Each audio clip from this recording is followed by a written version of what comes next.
Capítulo 2. A hipótese de que Deus existe. A religião de uma era é o entretenimento literário da seguinte: Ralph Waldo Emerson. O Deus do Antigo Testamento é talvez o personagem mais desagradável da ficção, ciumento e com orgulho, controlador mesquinho, injusto e intransigente, genocida étnico e vingativo, sedento de sangue, perseguidor misógino, homofóbico, racista, infanticida, filicida, pestilento, megalomaníaco, sadomasoquista, malévolo. Aqueles que são acostumados desde a infância ao jeitão dele podem ficar dessensibilizados com o terror que sentem. Um naí com trema F dotado da perspectiva da inocência tem uma percepção mais clara. Randolph, filho de Winston Churchill, conseguiu, não sei como, permanecer ignorante em relação às escrituras até que Evelyn Waugh, um irmão soldado, na vã tentativa de manter Churchill quieto quando eles estavam no mesmo destacamento, apostaram que ele não seria capaz de ler a Bíblia inteira em 15 dias. Infelizmente isso não surtiu o efeito que esperávamos. Ele nunca tinha lido nada dela e está horrivelmente entusiasmado. Fica lendo citações em voz alta. Garanto que vocês não sabiam que isso veio da Bíblia. Ou então fica se remexendo e dando risada. Meu Deus, Deus não é um merda. Thomas Jefferson, mais informado, tinha opinião parecida, descrevendo o Deus de Moisés como um ser de caráter terrível, cruel, vingativo, caprichoso e injusto. É injusto atacar um alvo tão fácil. A hipótese de que Deus existe não deve ser sustentada ou ser derrubada com base em sua instância mais desagradável, Javé, nem em seu oposto, o insípido rosto cristão do Jesus gentil, manso e suave. Para ser justo, essa persona efeminada deve-se mais a seus seguidores vitorianos que ao próprio Jesus. Será que alguma coisa pode ser mais açucarada e enjoativa que todas as crianças cristãs devem ser calmas, obedientes, boas como ele, de Alexander? Não estou atacando as qualidades específicas de Javé, ou Jesus, ou Alá, ou de nenhum outro Deus em particular como Baal, Zeus ou Otã. Definirei a hipótese de que Deus existe de modo mais defensável. Existe uma inteligência sobre-humana e sobrenatural que projetou e criou deliberadamente o universo e tudo que há nele, incluindo nós. Este livro vai pregar outra visão. Qualquer inteligência criativa, de complexidade suficiente para projetar qualquer coisa, só existe como produto final de um processo extenso de evolução gradativa. Inteligências criativas, portanto ter evoluído, necessariamente chegam mais tarde ao universo e, portanto, não podem ser responsáveis por projetá-lo. Deus, no sentido da definição, é um delírio, e, como os capítulos posteriores mostrarão, um delírio pernicioso. Não é de surpreender, já que ela se baseia mais em tradições locais de revelações específicas do que em provas, que a hipótese de que Deus existe aparece em várias versões. Os historiadores da religião reconhecem uma progressão de animismos tribais primitivos, passando por politeísmos como os dos gregos, romanos e nórdicos, até os monoteísmos, como o judaísmo e seus derivados, o cristianismo e o islã. Politeísmo. Não está claro por que a passagem do politeísmo para o monoteísmo deva ser encarada como um aperfeiçoamento progressivo evidente. Mas ela é amplamente aceita como tal, uma pressuposição que provocou Al-Haq, autor de Al-Note Muslim, porque não sou muçulmano, a conjecturar sagazmente que o monoteísmo está por sua vez fadado a subtrair mais um Deus e se transformar em ateísmo. A Católica Enciclopédia coloca o politeísmo e o ateísmo no mesmo nível de desimportância. O ateísmo dogmático formal é uma autonegação e nunca obteve de facto a aprovação racional de um número considerável de homens. Assim como o politeísmo, por mais facilmente que se apodere da imaginação popular, jamais satisfará a mente de um filósofo. O chauvinismo monoteísta estava até bem recentemente encravado na lei de entidades beneficentes tanto da Inglaterra quanto da Escócia, a qual discriminava religiões politeístas para garantir o status de isenção de impostos ao mesmo tempo que facilitava a vida de entidades cujo objetivo fosse promover a religião monoteísta, liberando-as do rigoroso exame exigido, com bons motivos, das entidades beneficentes laicas. Minha ideia era convencer um integrante da respeitada comunidade hindu-britânica a se manifestar e entrar com uma ação civil para pôr à prova essa discriminação snob contra o politeísmo. Bem melhor, é claro, seria abandonar de vez a promoção da religião como base para o status de entidade beneficente. As vantagens dessa medida para a sociedade seriam enormes, especialmente nos Estados Unidos, onde as somas de dinheiro isento de impostos sugadas por igrejas, e que enchem ainda mais os bolsos dos televangelistas, atingem níveis que poderiam ser descritos sem remorsos como obscenos. Oral Roberts, que tem um nome bem adequado, disse uma vez à sua audiência que Deus o mataria se ele não lhe desse 8 milhões de dólares. É quase inacreditável, mas funcionou. Livres de impostos. Roberts continua com a corda toda, assim como a Universidade Oral Roberts de Tulsa, Oklahoma.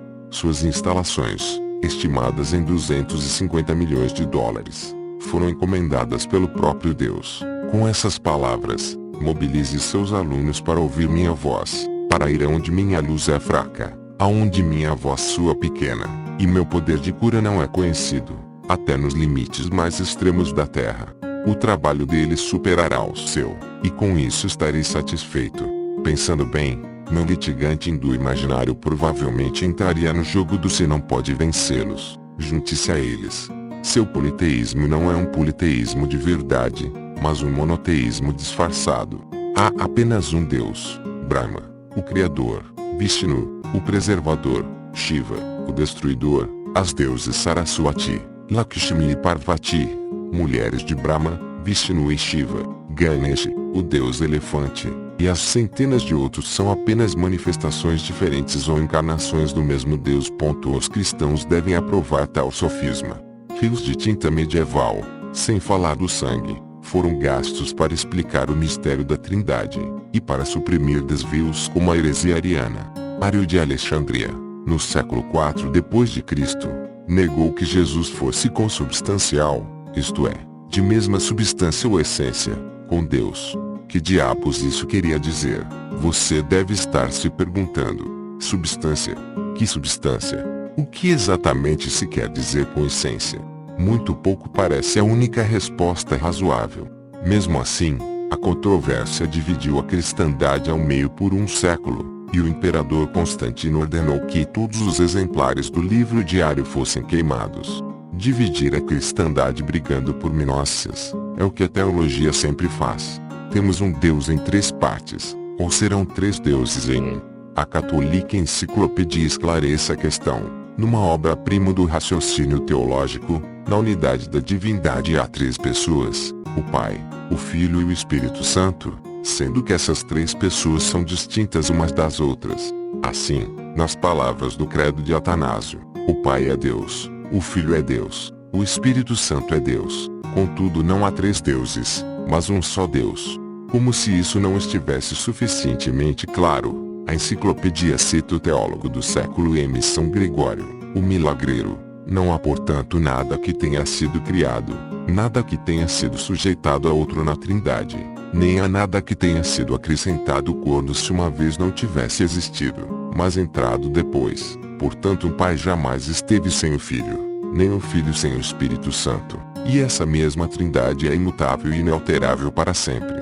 Quaisquer que tenham sido os milagres que deram a São Gregório seu apelido, não eram milagres de lucidez. Suas palavras carregam um traço obscurantista característico da teologia, que, diferentemente da ciência e da maioria dos outros ramos da sabedoria humana, não mudou em 18 séculos. Thomas Jefferson, como tantas outras vezes, falou bem quando disse: o ridículo é a única arma que pode ser usada contra proposições ininteligíveis. As ideias têm de ser definidas para que a razão possa agir sobre elas, e nenhum homem jamais teve uma ideia definida sobre a Trindade.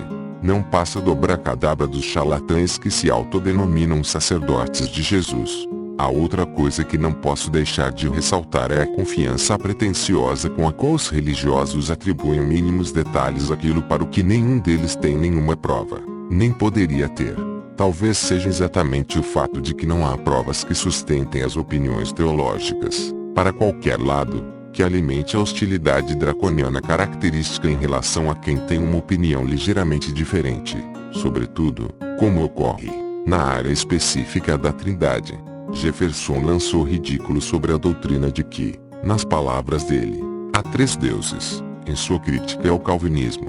Mas é principalmente o ramo católico romano da cristandade que empurra seu recorrente flerte com o politeísmo para inflação descontrolada. A Trindade são, acrescida de Maria, Rainha do Céu, que só não é deusa no nome, mas que certamente coloca o próprio Deus em segundo lugar como alvo de preces. O panteão ainda é inchado por um exército de santos, cujo poder de intercessão faz com que eles sejam, se não semideuses, úteis em seus assuntos específicos. O Fórum da Comunidade Católica nos dá uma mão e lista 5.120 santos, junto com suas áreas de especialidade, que incluem dores abdominais, vítimas de abusos, anorexia, vendedores de armas, ferreiros, fraturas de ossos, técnicos de explosivos e problemas intestinais, para ficar só no comecinho da lista. E não podemos esquecer os coros angélicos, organizados em 9 ordens: serafins, querubins, tronos, dominações, virtudes, potestades, principados, arcanjos e os anjos simples, incluindo nossos melhores amigos, os sempre atentos anjos da guarda. O que me impressiona na mitologia católica é em parte seu kit de mau gosto, mas principalmente a tranquilidade com que essa gente vai criando os detalhes. É uma invenção descarada. O Papa João Paulo II criou mais santos que todos os seus antecessores de vários séculos juntos, e tinha uma afinidade especial com a Virgem Maria. Seus impulsos politeístas ficaram dramaticamente demonstrados em 1981, quando sofreu uma tentativa de assassinato em Roma e atribuiu sua sobrevivência à intervenção de Nossa Senhora de Fátima. Uma mão materna guiou a bala. Não dá para não se perguntar por que ela não a guiou para que se desviasse de vez dele. Ou se pode questionar se a equipe de cirurgiões que o operou por 6 horas não merece pelo menos uma parte do crédito. Mas talvez as mãos deles também tenham sido maternalmente guiadas. O ponto relevante é que não foi só Nossa Senhora que, na opinião do Papa, guiou a bala, mas especificamente Nossa Senhora de Fátima. Presume-se que Nossa Senhora de Lourdes, Nossa Senhora de Guadalupe, Nossa Senhora de Medjugorje, Nossa Senhora de Akita, Nossa Senhora de Zeiton, Nossa Senhora de Garabandal e Nossa Senhora de Knock estavam ocupadas com outros afazeres naquela hora. Como os gregos, os romanos e os vikings lidam com essas charadas politeológicas. Vênus era só outro nome para Afrodite ou elas eram duas deusas distintas do amor. Thor, com seu martelo, era uma manifestação de Wotan ou outro deus? Quem se importa? Vida curta demais para nos preocuparmos com a distinção entre os muitos produtos da imaginação. Como já tratei um pouco do politeísmo para evitar a acusação de negligência, não direi mais nada sobre ele. Em nome da concisão, vou me referir a todas as divindades, sejam polimonoteístas, como apenas Deus. Também tenho consciência de que o Deus de Abraão é, para usar termos leves, agressivamente masculino, e esse fato aceitarei como convenção para o uso dos pronomes. Teólogos mais sofisticados declaram que Deus não tem sexo, embora algumas teólogas feministas queiram compensar injustiças históricas designando a mulher. Mas, afinal de contas, qual é a diferença entre uma mulher inexistente e um homem inexistente? Imagino que, no cruzamento irreal entre teologia e feminismo, a existência possa mesmo ser um atributo menos importante que o gênero. Sei que aqueles que criticam a religião podem ser atacados por não dar o devido crédito à fértil diversidade de tradições e visões de mundo que vêm sendo chamadas de religiosas. Obras antropologicamente informadas, de Ramo de Ouro, de James Prazer, A Religião Explained, de Pascal Boyer, ou In God We Trust, Acreditamos em Deuses, de Scott Atran, documentam de forma fascinante a bizarra fenomenologia das superstições e dos rituais. Leia esses livros e maravilhe-se com a riqueza da credulidade humana.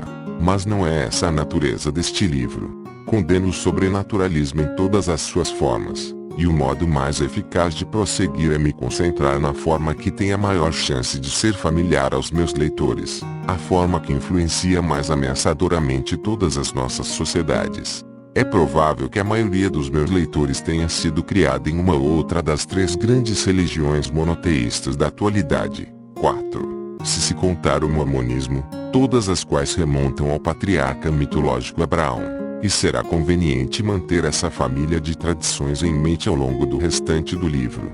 Este é um momento tão bom quanto qualquer outro para antecipar uma réplica provável ao livro, que se não aparecesse aqui surgiria, com certeza absoluta, numa resenha. Eu também não acredito no Deus em que Dawkins não acredita. Não acredito num senhor de compridas barbas brancas que fica no céu.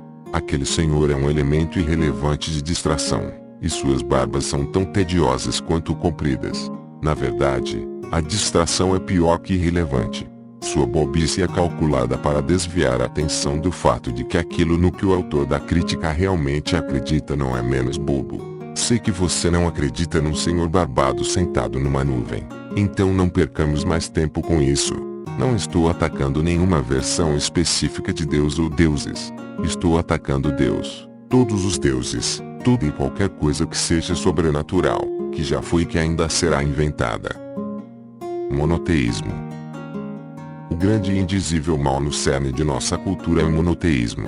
A partir de um texto bárbaro da Idade do Bronze, conhecido como Antigo Testamento, evoluíram três religiões anti-humanas: o judaísmo, o cristianismo e o islã. São religiões de Deus no céu. São, literalmente, patriarcais. Deus é o Pai onipotente. Daí o desprezo às mulheres por 2000 anos nos países afligidos pelo Deus no céu e seus enviados masculinos terrestres. Gore Vidal. A mais antiga das três religiões abraâmicas, e a clara ancestral das outras duas, é o judaísmo, originalmente um culto tribal a um Deus único e desagradável, que tinha uma obsessão mórbida por restrições sexuais, pelo cheiro de carne queimada, por sua superioridade em relação aos deuses rivais e pelo exclusivismo de sua tribo desértica escolhida. Durante a ocupação romana da Palestina, o cristianismo foi fundado por Paulo de Tarso como uma seita do judaísmo menos intransigentemente monoteísta e menos exclusivista, que olhou além dos judeus e para o resto do mundo. Vários séculos depois, Maomé e seus seguidores retomaram o monoteísmo inflexível do original judaico, mas não seu exclusivismo, e fundaram o islamismo a partir de um novo livro sagrado, o Corão, acrescentando uma forte ideologia de conquista militar à disseminação da fé. O cristianismo também foi disseminado pela espada, primeiro nas mãos romanas, quando o imperador Constantino elevou de culto excêntrico a religião oficial, depois nas dos cruzados e depois nas dos conquistadores e outros invasores e colonizadores europeus, com acompanhamento missionário. Para a maior parte de meus propósitos, as três religiões abraâmicas podem ser tratadas como indistinguíveis, exceto quando declarar o contrário. Terei principalmente o cristianismo em mente, mas apenas porque por acaso essa é a versão com que tenho mais familiaridade, e não me preocuparei nem um pouco com outras religiões como o budismo e o confucionismo. Na verdade, o fato de elas serem tratadas não como religiões mas como sistemas éticos ou filosofias de vida quer dizer alguma coisa. A definição simples da hipótese de que Deus existe com que comecei tem de ser significativamente engordada para acomodar o Deus abraâmico. Ele não criou apenas o universo, ele é um Deus pessoal que vive dentro dele, ou talvez fora dele, o que quer que isso signifique, possuidor das qualidades humanas desagradáveis às quais aludi. Qualidades pessoais, sejam agradáveis ou desagradáveis, não tem espaço no Deus deísta de Voltaire e Thomas Paine.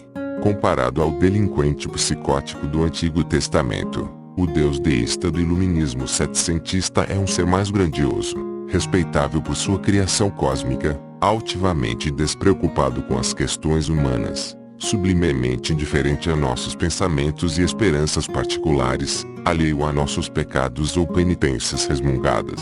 O Deus deísta é um físico que encerra toda a física, o alfa e ômega dos matemáticos, a apoteose dos projetistas, um hiperengenheiro que estabeleceu as leis e as constantes do universo, ajustou-as com uma precisão e uma antevisão extraordinárias, detonou o que hoje chamamos de Big Bang, aposentou-se e ninguém nunca mais soube dele. Em épocas de fé mais exacerbada, os deístas foram considerados iguais aos ateus. Susan Jacobi, em Freie Thinkers, a History of American Secularism, Livres Pensadores, uma história do secularismo americano.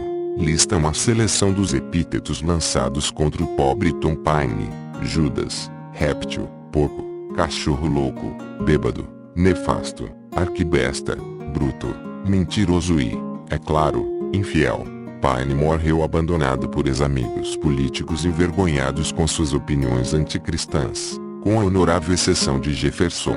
Hoje em dia, a situação mudou tanto que é mais provável que os deístas sejam contrastados com os ateus e agregados aos teístas. Afinal, eles realmente acreditam numa inteligência suprema que criou o universo.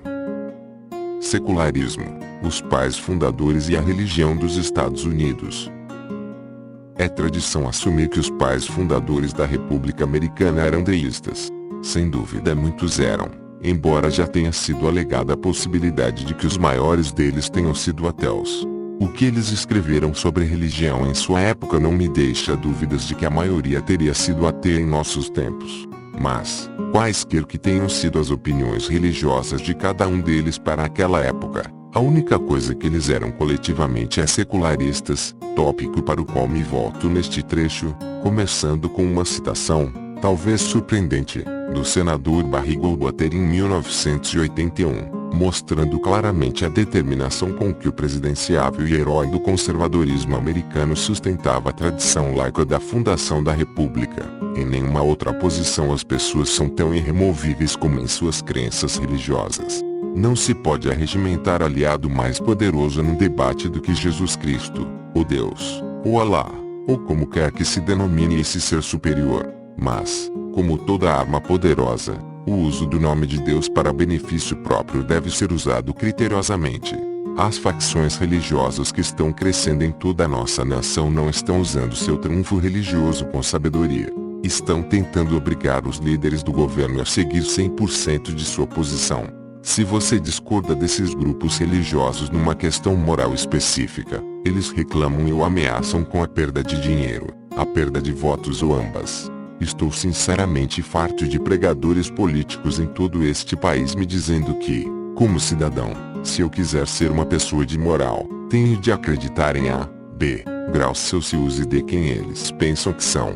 E de onde eles tiram a ideia de que tenho o direito de impor suas crenças religiosas a mim. E fico ainda mais furioso porque sou um legislador que é obrigado a suportar as ameaças de todo grupo religioso que acha que tem algum direito divino de controlar meu voto em todas as votações do Senado.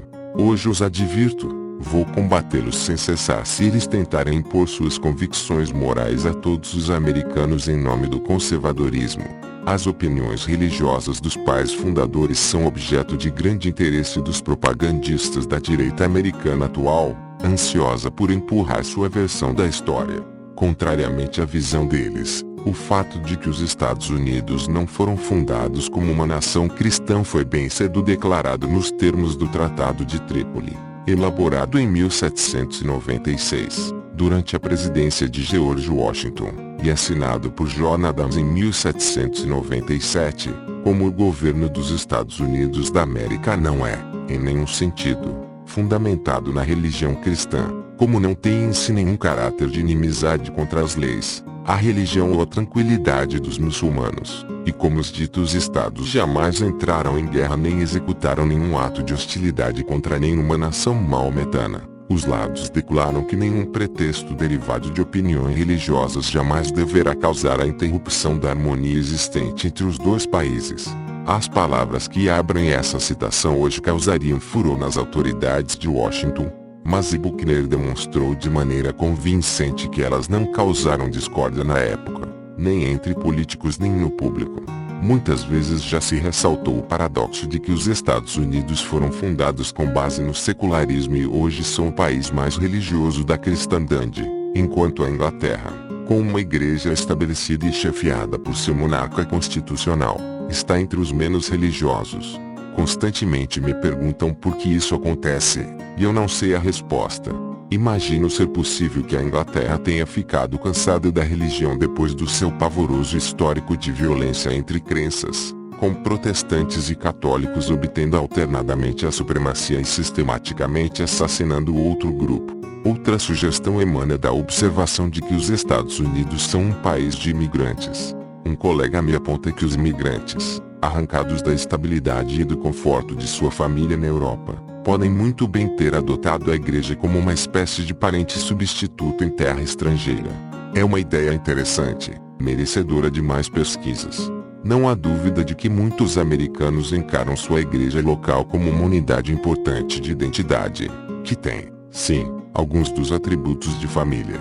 Outra hipótese é que a religiosidade dos Estados Unidos provém, paradoxalmente, do secularismo de sua Constituição. Precisamente porque os Estados Unidos são legalmente laicos, a religião se transformou num empreendimento liberado. Igrejas rivais competem por congregações, e pelo gordo dízimo que elas trazem consigo, e a concorrência é marcada por todas as técnicas agressivas de venda do mercado. O que funciona para o sabão em pó funciona para Deus, e o resultado é algo que se aproxima de uma mania de religião nas classes menos instruídas. Na Inglaterra, por outro lado, a religião, sob a égide da igreja estabelecida, transformou-se em pouco mais que um passatempo social agradável, quase não mais reconhecível como religião. Essa tradição inglesa é bem descrita por Giles Fraser, um sacerdote anglicano que também é monitor de filosofia em Oxford. Em um texto publicado no The Guardian, o subtítulo do artigo de Fraser é o estabelecimento da Igreja da Inglaterra tirou Deus da religião.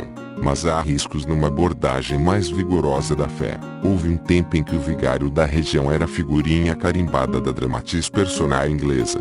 Aquele homem excêntrico e gentil, apreciador de chá, com seus sapatos lustrosos e jeito bondoso, representava um tipo de religião que não deixava desconfortáveis as pessoas que não eram religiosas. Ele não teria um chilique existencial nem o colocaria contra a parede perguntando se você já foi salvo.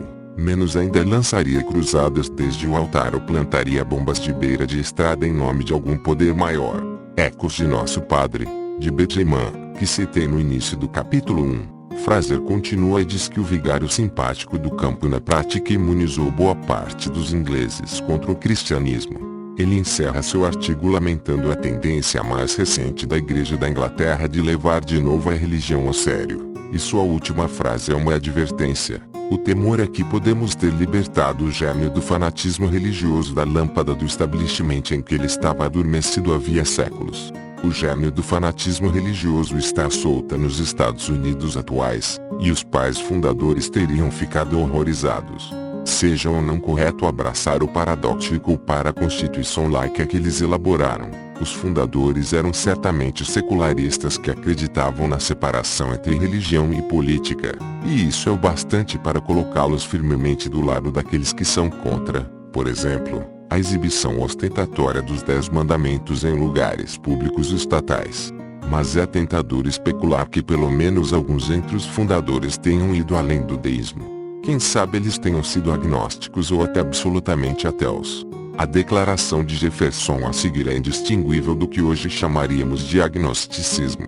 Falar de existências imateriais é falar de nadas. Dizer que a alma, os anjos e Deus são imateriais é dizer que eles são nadas, ou que não existe Deus, nem anjos, nem alma.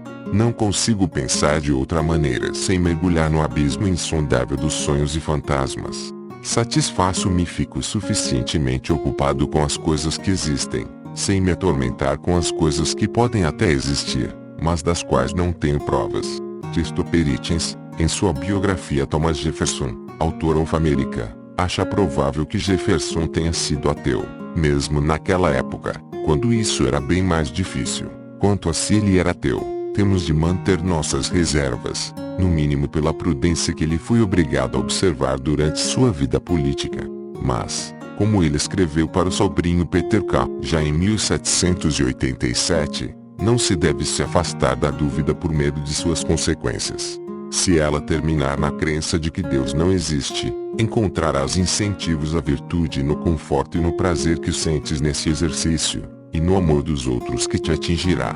Considero emocionante o conselho de Jefferson. Ainda na carta a Peter joga fora todos os medos de preconceitos servis, sob os quais as mentes dos fracos se curvam. Coloca a razão firmemente no trono dela, e apela ao tribunal dela para todos os fatos, todas as opiniões. Questiona com coragem até a existência de Deus, porque, se houver um, Ele deve aprovar mais o respeito à razão que o medo cego. Declarações de Jefferson, como a de que o cristianismo é o sistema mais pervertido que já brilhou sobre o homem, são compatíveis com o deísmo, mas também com o ateísmo, assim como o anticlericalismo robusto de James Madison. Por quase 15 séculos o establishment legal do cristianismo esteve em teste. Quais foram seus frutos? Mais ou menos, em todos os lugares, orgulho e indolência no clero, ignorância e servilismo nos leigos, em ambos, superstição, intolerância e perseguição. Pode-se dizer o mesmo sobre a declaração faróis são mais úteis que igrejas, de Benjamin Franklin. John Adams parece ter sido um deísta do tipo fortemente anticlerical às terríveis engrenagens das assembleias eclesiásticas, e foi autor de ótimas tiradas contra o cristianismo em particular. Pelo que entendo da religião cristã, ela foi, e é, uma revelação. Mas como foi possível que milhões de fábulas, histórias, lendas tenham se misturado tanto à revelação judaica quanto à cristã e os transformado na religião mais sangrenta que já existiu? E, em outra carta, desta vez para Jefferson, ele diz: quase estremeço só de pensar em aludir ao exemplo mais fatal dos abusos de sofrimento que a história da humanidade já preservou, a cruz. Pense nas calamidades que essa máquina de sofrimento já produziu. Fossem Jefferson e seus colegas teístas, deístas, agnósticos ou ateus, eles eram também secularistas apaixonados, que acreditavam que as opiniões religiosas de um presidente, ou sua falta, só interessavam a ele mesmo. Todos os pais fundadores, quaisquer que fossem suas crenças religiosas particulares, teriam ficado perplexos ao ler a reportagem do jornalista Robert Sherman sobre a resposta que George Bush pai deu quando Sherman perguntou se ele reconhecia a igualdade de cidadania e patriotismo dos americanos ateus. Não sei se ateus deviam ser considerados cidadãos, nem se deveriam ser considerados patriotas. Esta é uma nação regida por Deus. Pressupondo que o relato de Sherman esteja correto, infelizmente ele não gravou a declaração, e nenhum outro jornal publicou a reportagem na época. Faça a experiência de substituir ateus por judeus ou muçulmanos ou negros. Isso dá uma ideia do preconceito e da discriminação que os ateus americanos têm de enfrentar hoje em dia. O artigo Confessions of a Lonely Atheist, Confissões de uma Ateia Solitária, de Natalie Angier, no The New York Times, é uma descrição triste e tocante de sua sensação de isolamento por ser ateia nos Estados Unidos atuais. Mas o isolamento dos ateus americanos é uma ilusão, assiduamente cultivada pelo preconceito. Os ateus americanos são mais numerosos do que a maioria das pessoas imagina. Como disse no prefácio, eles superam de longe em número de judeus religiosos. Embora o lobby judeu seja conhecido por sua enorme influência em Washington, o que os ateus americanos poderiam conseguir se organizassem adequadamente. Davi Mills, em seu admirável livro Atheist Universe, conta uma história que você chamaria de uma caricatura pouco realista de intolerância policial, se fosse ficção. Uma curandeiro cristão fazia uma cruzada dos milagres que chegava à cidade de Mills uma vez por ano. Entre outras coisas, o curandeiro incentivava os diabéticos a jogar sua insulina fora, e os pacientes de câncer a desistir da quimioterapia e a rezar por um milagre. Com bons motivos, Mills decidiu organizar uma manifestação pacífica para divertir as pessoas. Mas ele cometeu o erro de contar sobre suas intenções à polícia e pedir proteção policial para possíveis ataques dos defensores do curandeiro. O primeiro policial com quem ele falou perguntou: "Você vai protestar por ele ou contra ele?" Quando Mills respondeu contra ele, o policial disse que pretendia ir ele mesmo ao ato e que planejava cuspir no rosto de Mills quando passasse diante da manifestação. Mills resolveu tentar a sorte com um segundo policial, que disse que, se algum defensor do curandeiro atacasse Mills com violência, Mills seria preso por estar tentando interferir na obra de Deus. Mills foi para casa e tentou telefonar para a delegacia, na esperança de encontrar um pouco mais de solidariedade num nível superior. Finalmente conseguiu falar com um sargento, que disse: "Vá para o inferno, amigo. Nenhum policial quer proteger um ateu maldito. Espero que alguém o acerte direitinho." Parece que naquela delegacia estavam em falta o leite da bondade humana e o senso do dever. Mills conta que falou com 7 ou 8 policiais naquele dia. nenhum quis ajudar, e a maioria lhe fez ameaças diretas de violência. São muitas as histórias de preconceitos contra ateus, mas Margaret Donnelly, fundadora da rede de apoio antidiscriminação, Anti-Discrimination Support Network, mantém registros sistemáticos de casos como esse, através da Free Thought Society of Greater Philadelphia. Seu banco de dados de incidentes, divididos nas categorias comunidade, escola, local de trabalho, mídia, família e governo, inclui exemplos de perseguição, perda de emprego, rejeição familiar e até assassinato. As provas documentadas por Downey do ódio e da incompreensão dirigidos aos ateus tornam mais fácil crer que, de fato, é virtualmente impossível para um ateu honesto ganhar uma eleição pública nos Estados Unidos. Há 435 membros na Câmara dos Deputados e 100 no Senado. Presumindo que a maioria desses 535 indivíduos seja uma amostra culta da população, estatisticamente é quase inevitável que um número significativo deles seja de ateus. Eles devem ter mentido ou escondido sua verdadeira convicção para ser eleitos. Quem pode culpá-los, considerando o eleitorado que tiveram de convencer? É consenso universal que admitir o ateísmo seria um suicídio político instantâneo para qualquer presidenciável. Esses fatos do clima político atual dos Estados Unidos, e tudo o que eles implicam, teriam horrorizado Jefferson, Washington, Madison, Adams e todos os seus amigos. Tenham sido eles ateus, agnósticos, deístas ou cristãos, teriam recuado alarmados diante dos teocratas da Washington do início do século XXI.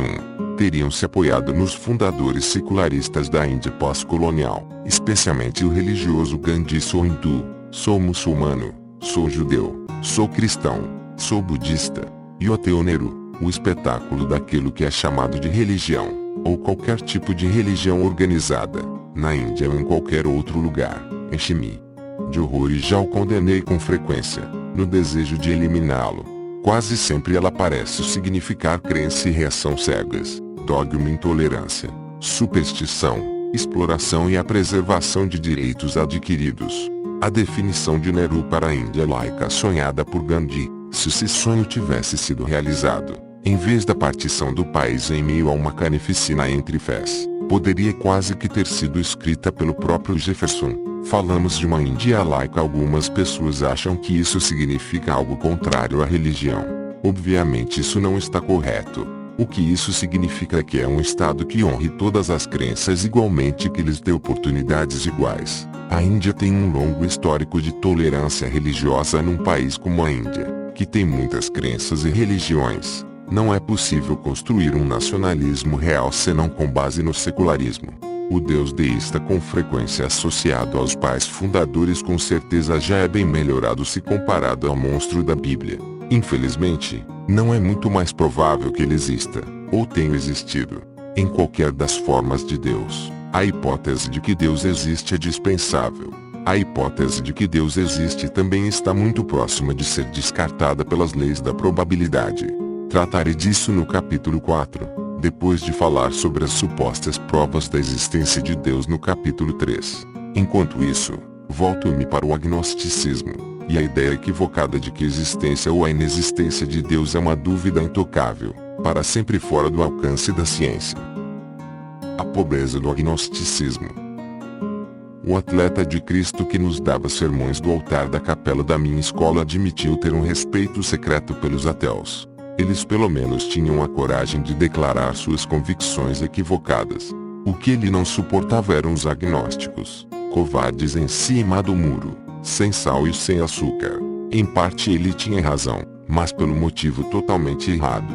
Na mesma linha, de acordo com Quentin de Rieberdonha com acento grave o ri, o historiador católico Gerhos Williamson respeitava o crente religioso comprometido e também o ateu comprometido. Ele reservava seu desprezo para as mediocridades insócias que circulavam no meio.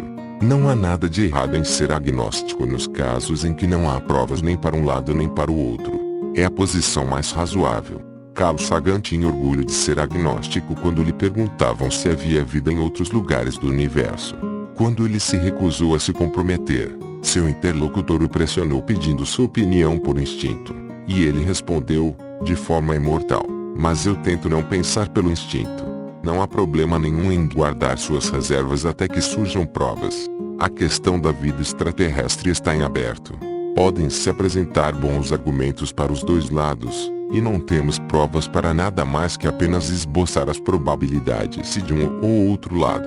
Esse tipo de agnosticismo é posição apropriada para muitas dúvidas científicas, como sobre o que causou a extinção do fim do Permiano, a maior extinção em massa da história fóssil. Pode ter sido o impacto de um meteorito, como aquele que, mais provavelmente, de acordo com as evidências atuais, causou a extinção dos dinossauros mais tarde. Mas pode ter sido qualquer uma entre várias outras causas possíveis, ou uma combinação delas. O agnosticismo sobre as causas dessas duas extinções em massa é razoável. E quanto à dúvida sobre Deus, deveríamos ser agnósticos também em relação a ele. Muitas pessoas já disseram que sim, definitivamente, com frequência com um ar de convicção que beira o excesso. Elas estão certas. Vou começar distinguindo dois tipos de agnosticismo.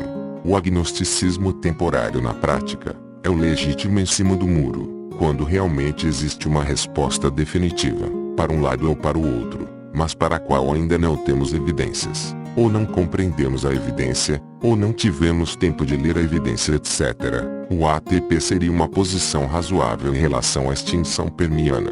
Há uma verdade lá fora, e um dia esperamos conhecê-la, embora no momento não a conheçamos. Mas há também um tipo de em cima do muro profundamente inescapável, que chamarei de APP, agnosticismo permanente por princípio.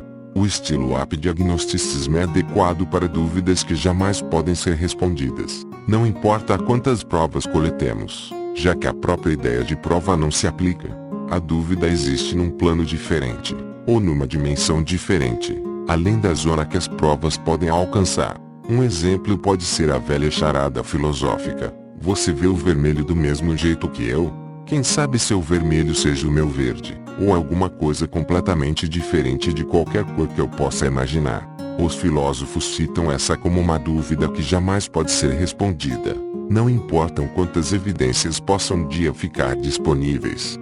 E alguns cientistas e outros intelectuais estão convencidos demais, na minha opinião, de que a existência de Deus pertence à categoria de A para sempre inacessível. A partir daí, como veremos, eles muitas vezes fazem a dedução pouco lógica de que a hipótese da existência de Deus e a hipótese de sua inexistência têm exatamente a mesma probabilidade de estar certas.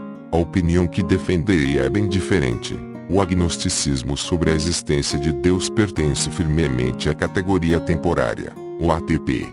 Ou ele existe ou não existe. É uma pergunta científica. Um dia talvez conheçamos a resposta. E enquanto isso podemos dizer coisas bem categóricas sobre as probabilidades. Na história das ideias, há exemplos de dúvidas que foram respondidas e que até então tinham sido consideradas para sempre fora do alcance da ciência. Em 1835, o consagrado filósofo francês Auguste Comte escreveu: sobre as estrelas, jamais poderemos estudar, por nenhum método, sua composição química ou sua estrutura mineralógica. Mas antes mesmo de Comte cunhar essa frase, Fraunhofer tinha começado a usar seu espectroscópio para analisar a composição química do Sol. Hoje os espectroscopistas destroem diariamente o agnosticismo de Comte com suas análises a longa distância da composição química exata de estrelas distantes. 29 Fosse qual fosse o status exato do agnosticismo astronômico de Comte, essa história sugere, no mínimo, que devemos hesitar antes de proclamar alto demais a veracidade eterna do agnosticismo. Ainda assim, em se tratando de Deus, boa parte dos filósofos e cientistas faz isso sem pestanejar, a começar pelo próprio inventor da palavra, T.H. Huxley. Huxley explicou seu novo termo ao rebater um ataque pessoal provocado pela palavra. O diretor do King's College de Londres, o reverendo Dr. Wace, havia despejado desdém sobre o agnosticismo covarde de Huxley. Ele pode preferir se autodenominar agnóstico, mas seu nome real é bem mais antigo. Ele é um infiel, quer dizer, um descrente. A palavra infiel talvez carregue em si um significado desagradável. Talvez ela devesse mesmo. E deveria ser, uma coisa desagradável para um homem ter de dizer simplesmente que não acredita em Jesus Cristo. Huxley não era um homem que deixasse passar esse tipo de provocação, e sua resposta, em 1889, foi tão afiada quanto poderíamos esperar, embora jamais se afastando do escrúpulo das boas maneiras. Como o bulldog de Darwin, seus dentes foram afiados pela ironia polida vitoriana. Depois de ter dado ao Dr. Wallace sua merecida reprimenda e eliminado os vestígios, Huxley voltou à palavra agnóstico e explicou como chegou até ela. Os outros, afirmou ele, tinham bastante certeza de ter alcançado uma certa agnose, a de que haviam, de forma mais ou menos bem-sucedida, solucionado o problema da existência, enquanto eu tinha bastante certeza de não tê-la alcançado, e tinha uma convicção bem forte de que o problema era insolúvel. E, com um mecante ao meu lado, não me considerei presunçoso por me apegar àquela opinião, então pensei e inventei o que considerei o título apropriado de agnóstico. Mais adiante em seu discurso, Huxley explicou que os agnósticos não têm credo, nem um credo negativo. O agnosticismo, na verdade, não é um credo, mas um método, a essência do que está na aplicação rigorosa de um único princípio de forma categórica. O princípio pode ser expresso assim, em questões do intelecto. Não finja que as conclusões estão corretas quando elas não foram demonstradas ou não são demonstráveis. É isso que assumo como a fé agnóstica, que, se for mantida inteira e impoluta por um homem, ele não terá vergonha de encarar o universo, independentemente do que o futuro possa lhe reservar. Para um cientista essas são palavras nobres, e não se critica Huxley levianamente.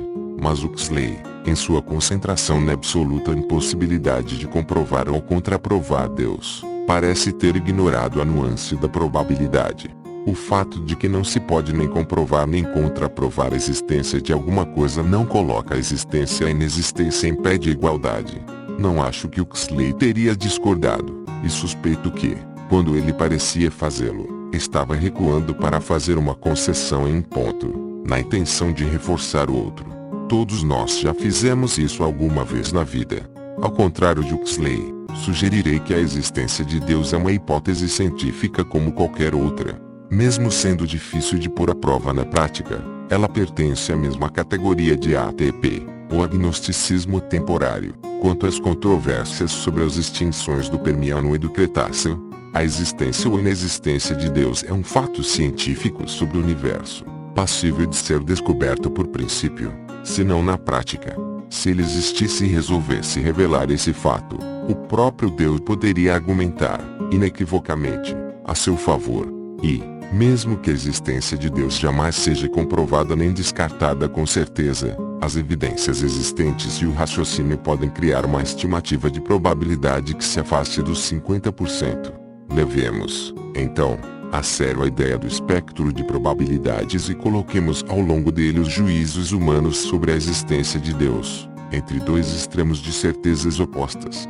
O espectro é contínuo, mas pode ser representado por 7 marcos. Um teísta convicto. Probabilidade de 100% de que Deus existe. Nas palavras de Jung, eu não acredito, eu sei. 2. Probabilidade muito alta, mas que não chega aos 100%. Teísta de facto. Não tenho como saber com certeza, mas acredito fortemente em Deus e levo minha vida na pressuposição de que Ele está lá. 3. Maior que 50%, mas não muito alta. Tecnicamente agnóstico, mas com uma tendência ao teísmo. Tenho muitas incertezas, mas estou inclinado a acreditar em Deus. 4. Exatamente 50%. Agnóstico completamente imparcial. A existência e a inexistência de Deus têm probabilidades exatamente iguais. 5. Inferior a 50%, mas não muito baixa. Tecnicamente agnóstico, mas com uma tendência ao ateísmo. Não sei se Deus existe, mas estou inclinado a não acreditar. 6. Probabilidade muito baixa, mas que não chega a 0. Ateu de fato. Não tenho como saber com certeza, mas acho que Deus é muito improvável e levo minha vida na pressuposição de que Ele não está lá. 7. Ateu convicto. Sei que Deus não existe, com a mesma convicção com que Jung sabe que Ele existe.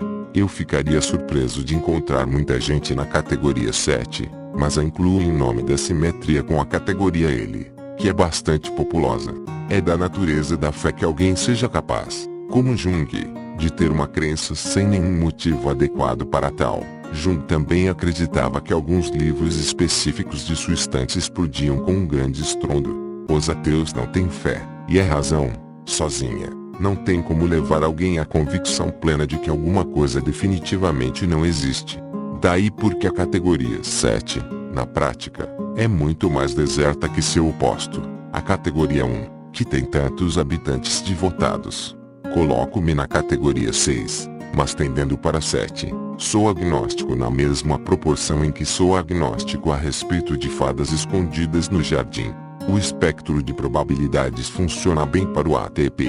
É superficialmente tentador encaixar o APP, agnosticismo permanente por princípio, no meio do espectro, com uma probabilidade de 50% da existência de Deus. Mas isso não é correto.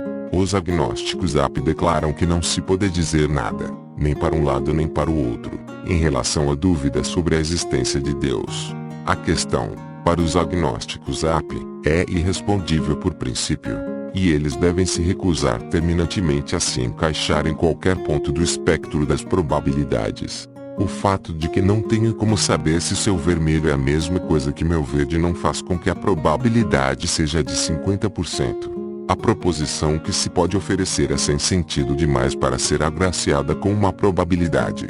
Mesmo assim, é um erro comum, que encontraremos novamente. Assumir, a partir da premissa de que a dúvida sobre a existência de Deus é um princípio irrespondível, que sua existência ou inexistência tem probabilidades iguais.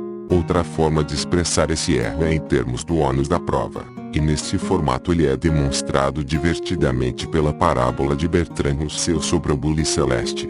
Muitos ortodoxos falam como se fosse obrigação dos céticos contraprovar dogmas consagrados, e não dos dogmáticos comprová-los. Isso é, claro, um equívoco.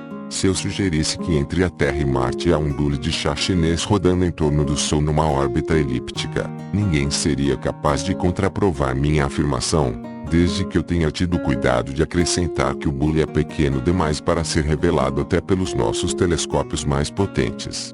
Mas, se eu prosseguisse dizendo que, como minha afirmação não pode ser contraprovada, é uma presunção intolerável por parte da razão humana duvidar dela, imediatamente achariam que eu estava falando maluquices. Se, porém, a existência do bule tivesse sido declarada em livros antigos, ensinada como uma verdade sagrada a todos os domingos e instilada na cabeça das crianças na escola, a hesitação em acreditar em sua existência se tornaria um traço de excentricidade e garantiria ao questionador o atendimento por psiquiatras numa era esclarecida ou por um inquisidor em eras anteriores. Não perderíamos tempo falando disso porque ninguém, que eu saiba, tem adoração por bules, mas, sob pressão, não hesitaríamos em declarar nossa forte crença de que positivamente não existe um bule em órbita. Mesmo assim, em termos estritos, seríamos todos agnósticos ao bule. Não podemos provar, com certeza, que não existe um bule celeste. Na prática, afastamo-nos do agnosticismo do bule na direção do aboleísmo. Um amigo, que foi educado como judeu e ainda observa o Shabat e outros costumes judaicos em nome da lealdade à sua herança histórica, descreve-se como um agnóstico à fadinha do dente. Ele acha que Deus não é mais provável que a fadinha do dente. Não se pode contraprovar nenhuma das duas hipóteses, e ambas são igualmente prováveis. Ele é ateu exatamente na mesma enorme proporção que é um afadinho, e agnóstico em relação aos dois, exatamente na mesma pequena proporção. O bule de Russell representa, é claro, um número infinito de coisas cuja existência é concebível e não pode ser descartada com provas. O grande advogado americano Clarence Darrow disse: "Não acredito em Deus, pois não acredito na mamãe ganso." O jornalista Andrew Mueller acha que se comprometer com qualquer religião específica não é mais nem menos estranho que optar por acreditar que o mundo tem a forma de um losango e que é carregado pelo cosmos nas pinças de duas enormes lagostas verdes chamadas Esmeralda e Kate. Um favorito dos filósofos é o unicórnio invisível, intangível e inaudível cuja existência as crianças tentam todo ano negar com provas no Campcast, uma divindade popular na internet hoje em dia, e tão impossível de ser contraprovada quanto Javé ou qualquer outra. É o monstro de espaguete voador, que muitos afirmam tê-los tocado com seus apêndices de massa. Adorei saber que o Evangelho do Monstro de Espaguete Voador foi publicado em livro, tendo sido muito aclamado. Não o li, mas quem precisa ler um evangelho quando simplesmente se sabe que é verdade? Aliás, tinha que acontecer. Um grande cisma já ocorreu, resultando na Igreja Reformada do Monstro de Espaguete Voador. O ponto principal desses exemplos extremos é que eles são todos impossíveis de ser contraprovados, embora ninguém ache que a hipótese da existência deles esteja no mesmo nível de probabilidade que a hipótese de sua inexistência. A tese de Russell é de que o ônus da prova recai sobre os crentes, não sobre os incrédulos. A minha é de que a probabilidade a favor do bully, monstro de espaguete, Esmeralda e Kate, unicórnio etc., não é igual à probabilidade contra ele. O fato de que bullies em órbita e fadinhas do dente não podem ter sua inexistência comprovada não é considerado, por nenhuma pessoa racional, o tipo de fato que solucione um debate interessante. Ninguém se sente obrigado a comprovar a inexistência dos milhões de coisas fantásticas que uma imaginação fértil e brincalhona é capaz de sonhar.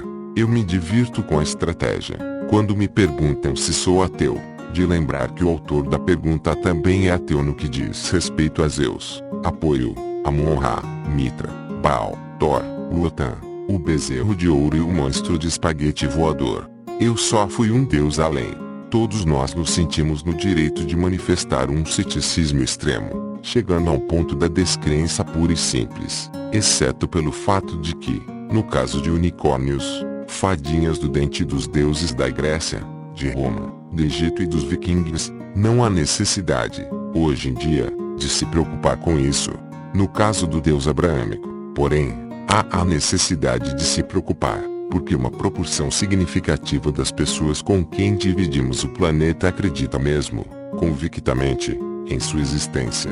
O bully de Russell demonstra que a onipresença da crença em Deus, se comparada à crença em bullies celestes, na teoria não inverte o ônus da prova, embora pareça invertê-lo em termos de política na prática. O fato de que não se pode provar a inexistência de Deus é aceito e trivial, nem que seja só no sentido de que nunca podemos provar plenamente a inexistência de nada. O que interessa não é se a inexistência de Deus pode ser comprovada, não pode, mas se sua existência é possível, essa é outra história. Algumas coisas não comprováveis são julgadas, de modo sensato, bem menos possíveis que outras coisas não comprováveis. Não há motivo para achar que Deus está imune à análise ao longo do espectro das probabilidades. E certamente não há motivo para supor que, só porque Deus não pode ter sua existência comprovada ou descartada, a probabilidade de sua existência seja de 50%. Pelo contrário, como veremos, MNI e magistérios não interferentes. Assim como Thomas Huxley recuou para defender da boca para fora um agnosticismo completamente imparcial, bem no meio do meu espectro de 7 estágios, os teístas fazem a mesma coisa na outra direção, e por motivos equivalentes. O teólogo Alistair McGrath faz dessa questão o ponto central de seu livro Dawkins God, Genes, Memes and the Origin of Life, O Deus de Dawkins, Genes, Memes e a Origem da Vida.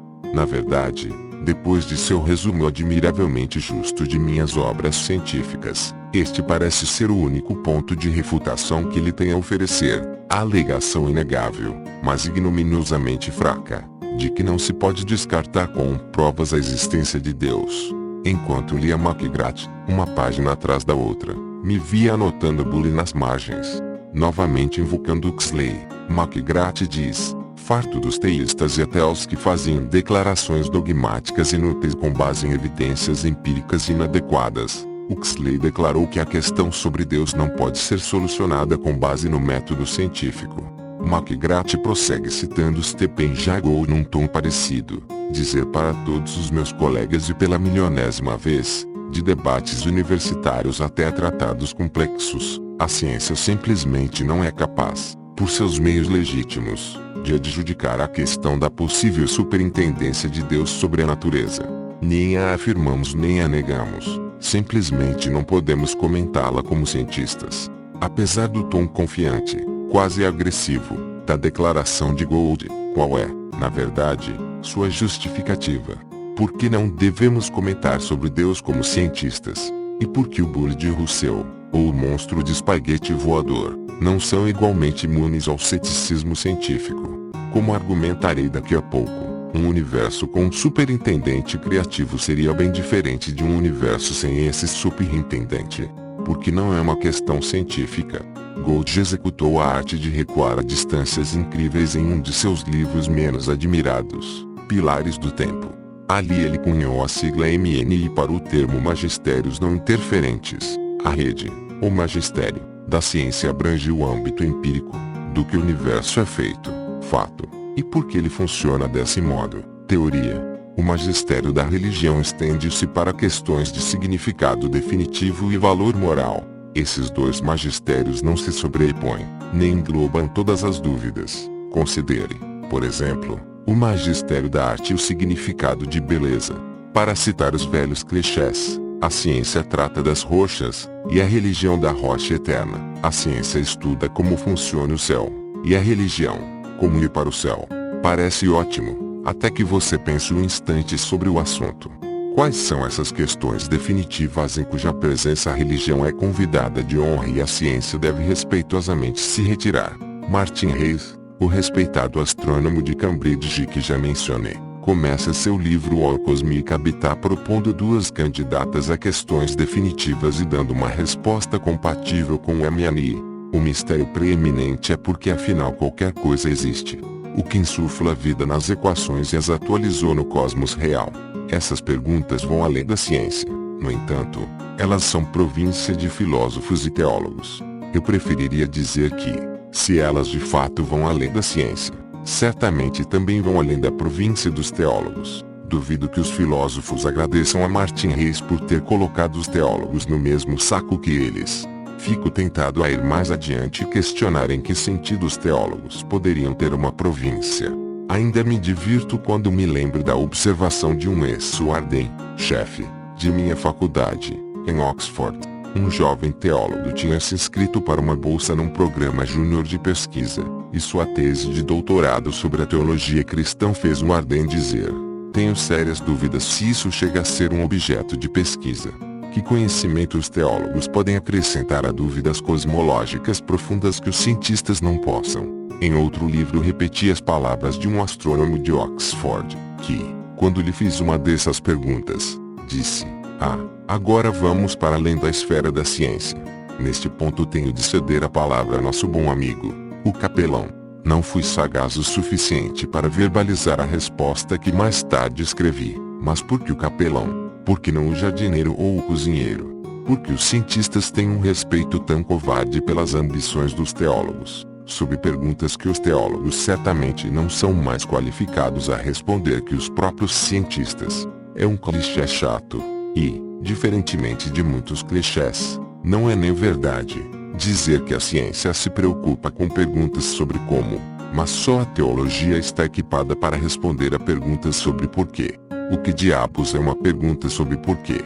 Nem toda pergunta que começa com porquê é uma pergunta legítima. Porque os unicórnios são loucos.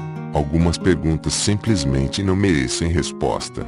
Qual é a cor da abstração? Qual é o cheiro da esperança? O fato de que uma pergunta possa ser elaborada numa frase gramaticalmente correta não lhe dá sentido nem a faz merecedora de nossa atenção séria. Assim como, mesmo que a pergunta seja real, o fato de que a ciência não é capaz de respondê-la não implica que a religião seja. Talvez existam algumas perguntas genuinamente profundas e importantes que estarão para sempre fora do alcance da ciência.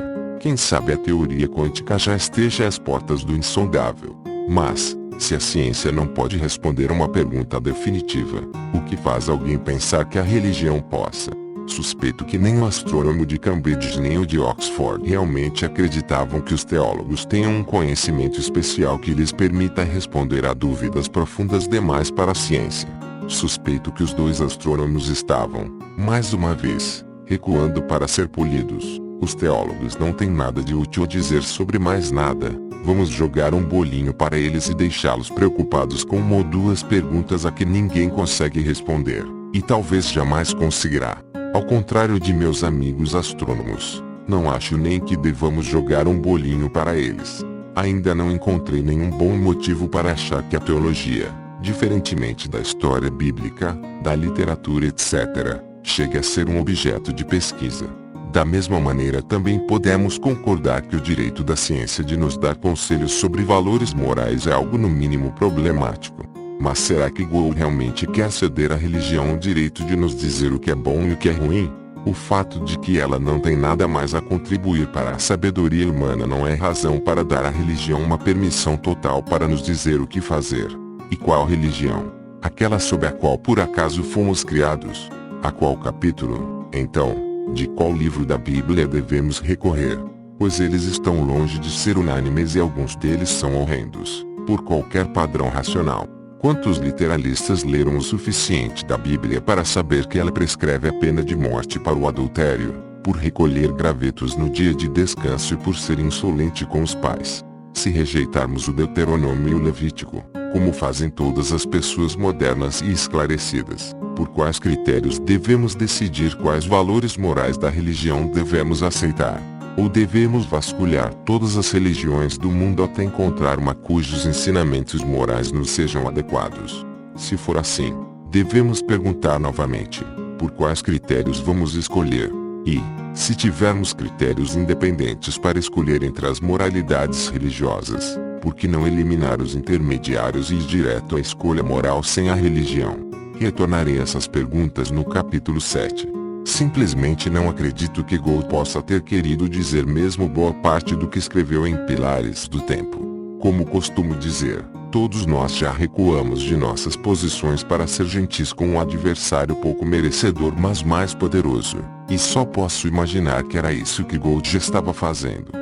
É concebível que ele tenha tido mesmo a intenção de fazer sua declaração inequivocamente contundente de que a ciência não tem nada a dizer sobre a dúvida a respeito da existência de Deus. Nem a afirmamos nem a negamos, simplesmente não podemos comentá-la como cientistas. Isso soa como o gnosticismo do tipo permanente e irrevogável, o apa em sua plenitude. Implica que a ciência não pode nem fazer juízos de probabilidade sobre a questão. Essa falácia é extraordinariamente disseminada. Muitos a repetem como um mantra, mas suspeito que poucos pensaram bem sobre ela. Personifico o que chamo de a pobreza do agnosticismo. Gould, aliás, não era um agnóstico imparcial, mas tinha fortes inclinações para o ateísmo de facto. Com que fundamento lhe fez esse juízo, se não há nada a ser dito sobre a existência ou inexistência de Deus?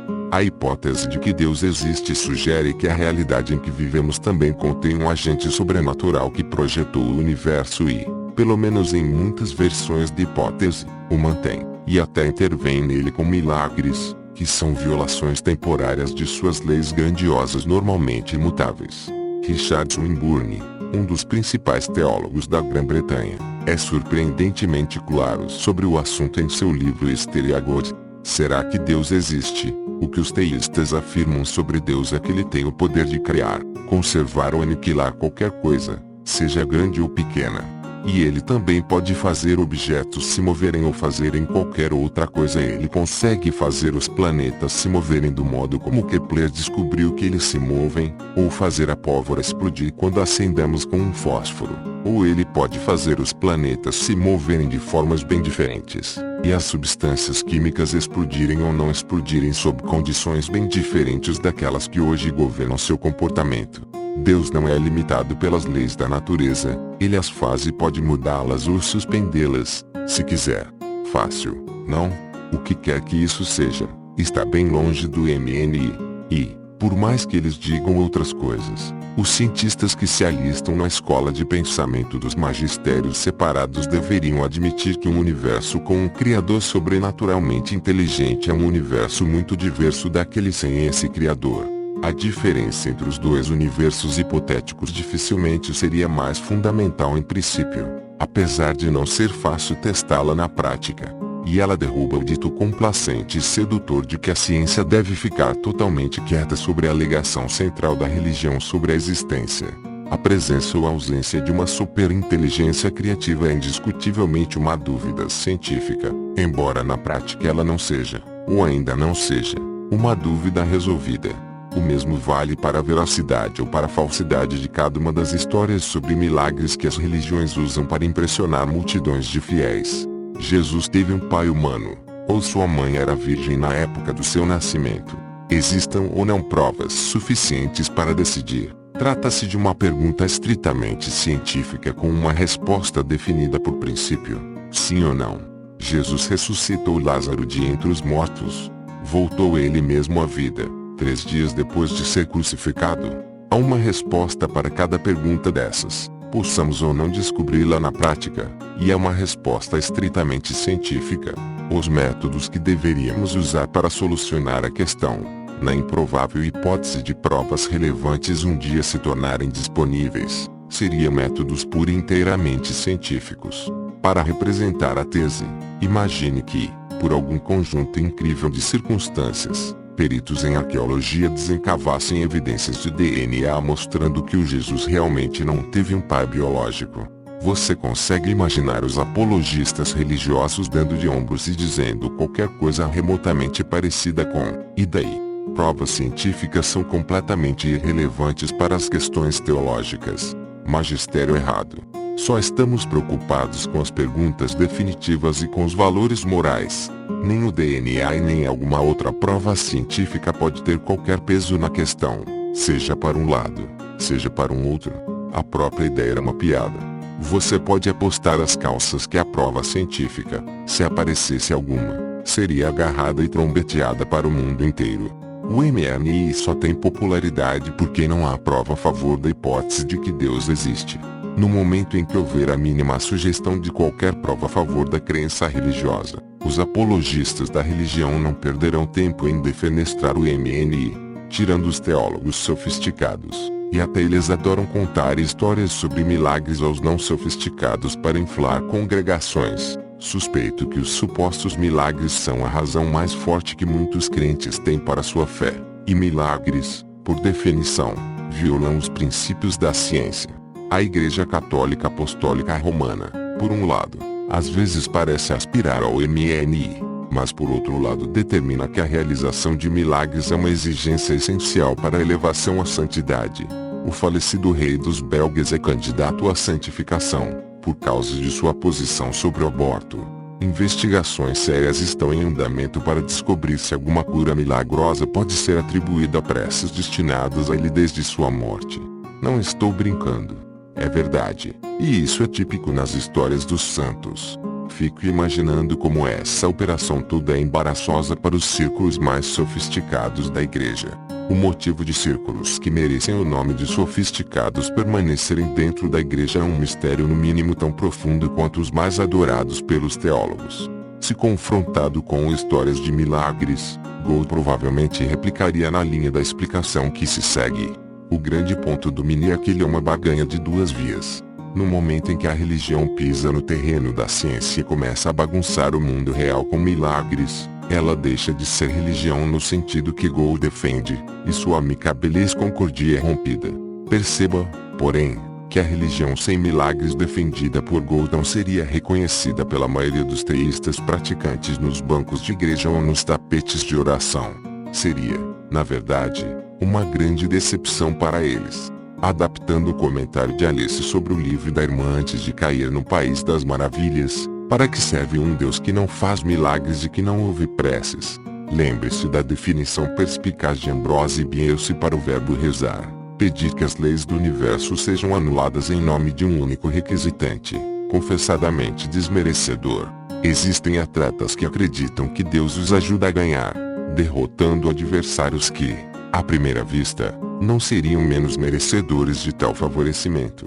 Existem motoristas que acham que Deus guarda para eles uma vaga no estacionamento, supostamente privando, portanto, outra pessoa da vaga. Esse estilo de teísmo é vergonhosamente disseminado, e dificilmente será afetado por qualquer coisa não tão, superficialmente, racional quanto o MNI. Mesmo assim, sigamos Gould e reduzamos nossa religião a um mínimo não intervencionista. Nada de milagres, nada de comunicação pessoal entre Deus e nós, em nenhuma direção, nada de brincadeiras com as leis da física, nada de invasões ao terreno científico.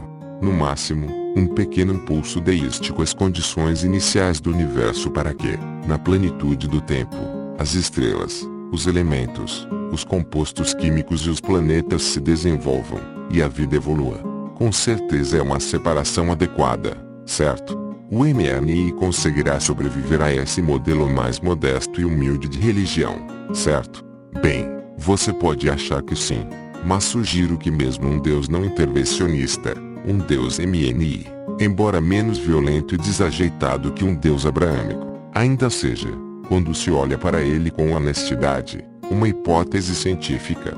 Retomo a questão, um universo em que estamos sozinhos, com exceção de outras inteligências de evolução lenta, é um universo muito diferente daquele com um agente orientador original cujo design inteligente seja responsável por sua existência. Admito que na prática pode não ser fácil distinguir um tipo de universo do outro. Mesmo assim, há algo de enormemente especial na hipótese do design definitivo, e igualmente especial na única alternativa conhecida, a evolução gradativa no sentido mais amplo. Elas são quase irreconciliavelmente diferentes. Como nada mais no mundo, a evolução realmente dá uma explicação para a existência de entidades cuja improbabilidade as descartaria, para todos os fins práticos. E a conclusão da discussão, como mostrarei no capítulo 4, é quase definitivamente fatal para a hipótese de que Deus existe. O grande experimento da prece. Um estudo de caso divertido, apesar de bastante patético, sobre os milagres é o grande experimento da prece. Rezar por pacientes os ajuda a se recuperar. Preces costumam ser oferecidas a pessoas doentes, tanto no ambiente privado como em locais formais de adoração. Francis Galton, primo de Darwin, foi o primeiro a avaliar cientificamente se rezar pelas pessoas é eficaz. Ele lembrou que todo domingo, em igrejas de toda a Grã-Bretanha, congregações inteiras rezavam publicamente pela saúde da família real. A família não deveria então, portanto, ser bem mais saudável se comparada ao resto de nós, que só recebemos preces dos nossos entes mais próximos e queridos. Galton investigou e não encontrou nenhuma diferença estatística. Sua intenção, em todo o caso, pode ter sido fazer sátira, assim como quando rezou sobre lotes de terra aleatórios para ver se as plantas cresceriam mais rápido. Não cresceram. Mais recentemente, o físico Russell Stannard, um dos 3 cientistas religiosos mais conhecidos da Grã-Bretanha, como veremos, deu seu apoio a uma iniciativa, financiada, é claro, pela Fundação Templeton, para testar experimentalmente a proposição de que rezar por pacientes doentes contribui para a sua saúde. Experimentos como esse, se feitos de forma adequada, têm de ser duplos cegos, e esse padrão foi estritamente observado. Os pacientes foram divididos, de forma estritamente aleatória, em um grupo experimental, que recebeu preces, e um grupo controle, que não recebeu preces. Nem os pacientes, nem os médicos ou enfermeiros, nem os autores do experimento podiam saber quais pacientes estavam recebendo orações e quais eram do grupo controle. Aqueles que faziam as preces experimentais tinham de saber o nome dos indivíduos por quem estavam rezando. Do contrário, como saber se estavam rezando por eles, e não por outras pessoas? Mas tomou-se o cuidado de apontar aos que faziam as preces apenas o primeiro nome da pessoa e a primeira letra do sobrenome. Aparentemente, isso seria suficiente para fazer com que Deus escolhesse o leito certo no hospital. A simples ideia de realizar tais experimentos está aberta a uma boa dose de ridículo, e o projeto a recebeu, como previsto. Que eu saiba, Bob Newhart não fez um esquete cômico sobre o assunto, mas já posso ouvir sua voz. O que foi que disse, Senhor? Que não pode me curar porque faço parte do grupo controle. Ah, sei, as orações da minha tia não são suficientes. Mas, Senhor, o Sr. Evans ali do quarto ao lado. O que foi, Senhor? O Sr. Evans recebeu 1000 preces por dia. Mas, Senhor, o Sr. Evans nem conhece 1000 pessoas. Ah, elas se referiram a ele só como Johnny, mas, Senhor, como o Senhor sabia que elas não estavam querendo dizer John Ellsworth? Ah, sei, o Senhor usou sua onisciência para descobrir a qual Johnny eles queriam se referir. Mas, Senhor, ignorando com valentia todas as piadas, a equipe de pesquisadores foi em frente, gastando $2,4 milhões da Templeton sob a liderança do Dr.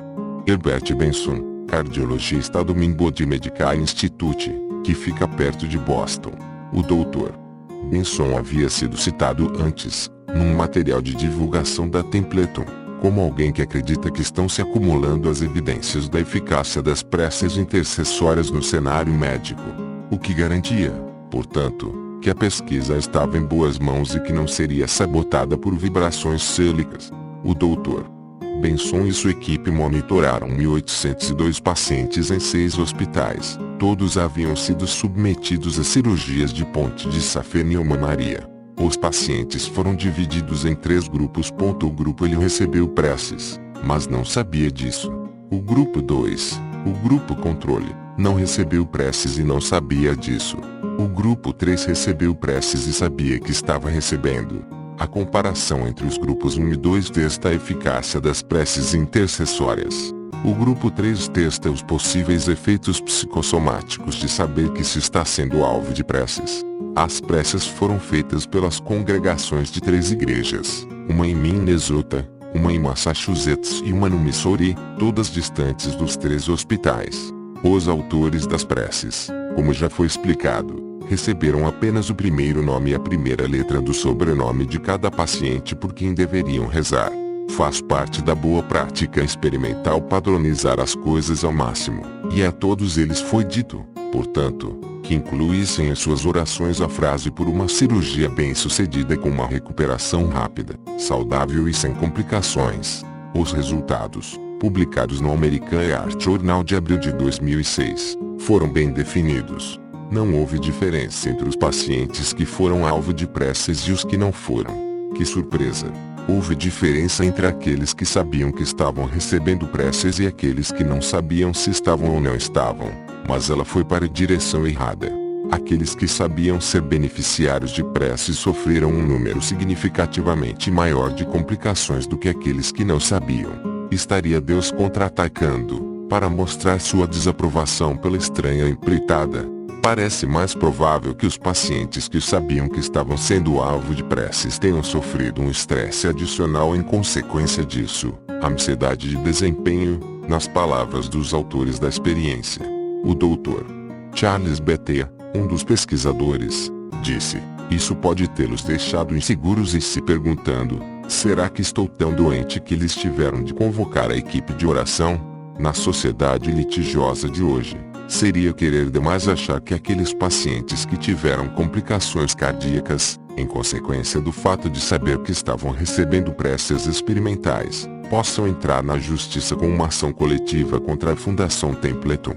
Não seria surpresa se esse estudo sofresse a oposição dos teólogos, talvez preocupados com sua capacidade de lançar a religião no ridículo. O teólogo Richard Swinburne, de Oxford, escrevendo depois do fracasso do estudo, fez objeções a ele afirmando que Deus só atende a preces feitas com bons motivos.